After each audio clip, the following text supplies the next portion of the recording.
My name is Jay Bean.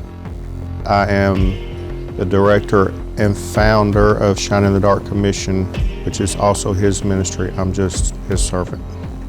I was raised in a church. I wasn't saved or born again. I called myself a Christian.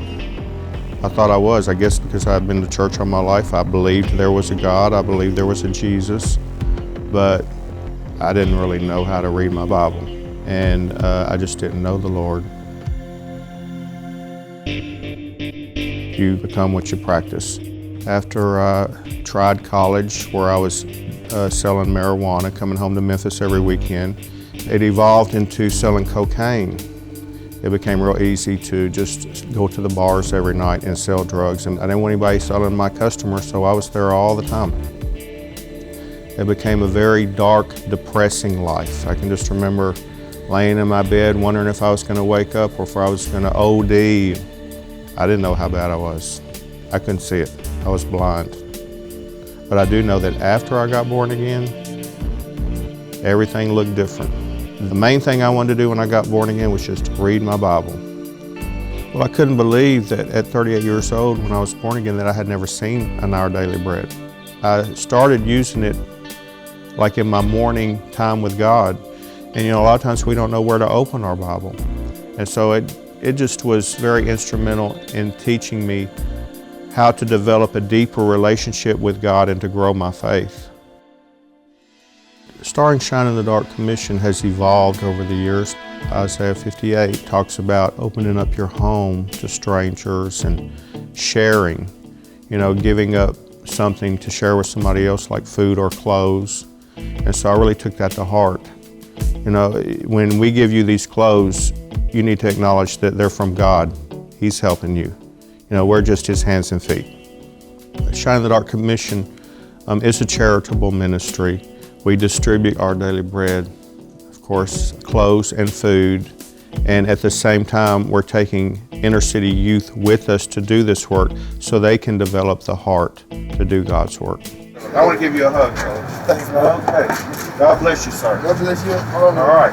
Thanks. Thank you. And I always teach my boys Colossians 3:23, which says, do everything as unto the Lord and not unto man. So when you're doing work, you're not doing it for me or to please anybody, you're doing it to please God. You want it to be your best. Before I met Jay, I found myself running with the wrong crowd, doing things I shouldn't have and getting into a lot of trouble. I've been at church and I knew Jesus, but I really didn't know Jesus until I met Jay. Most of the boys that I work with don't have a father figure in their life. And so God uses me to show them what a man's supposed to be like now, especially in a godly way, and to teach them biblical standards. If I didn't have Jay in my life, I would be doing the same ungodly mentality as my family and friends, playing dice games, fornicating, clubs, stealing and killing. My life would be nothing. I've been probably drugs, alcohol, gang, or in jail. Because where I was raised and brought up, there was a lot of that. Shooting every night.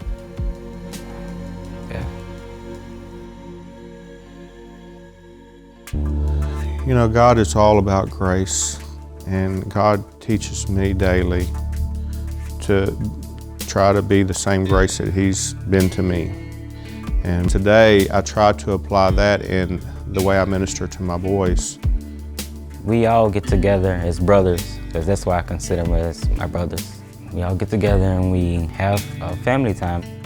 When we do have a number of boys in the house, especially on the weekends, we try to have Bible study every night. And we have a stack of devotion books. And Our Daily Bread is one of them. And you'll see that the more time you spend with God, the more in control of your life He is. And He can lead you in the right direction, on the right path. And I feel like I am thriving now.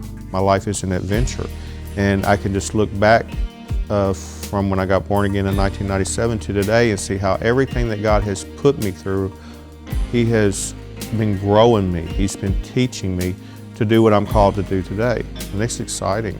Because even though I was worthless then, and even though I don't feel worthy now, you know, I know that I can be used, no matter how small it is, or, you know, if I can keep a kid or develop a child, help him develop into being a good dad when he'd never had a dad, to me that's a great thing. As long as you with God, all things are possible, right? Jay has taught me to be godly and to build godly character, work ethics, life skills, and many other things. Jay is a father, a real father. I would like to say thank you to Jay, because if he wasn't there, I wouldn't even be living today. And plus, I wouldn't even have no father if he wasn't there.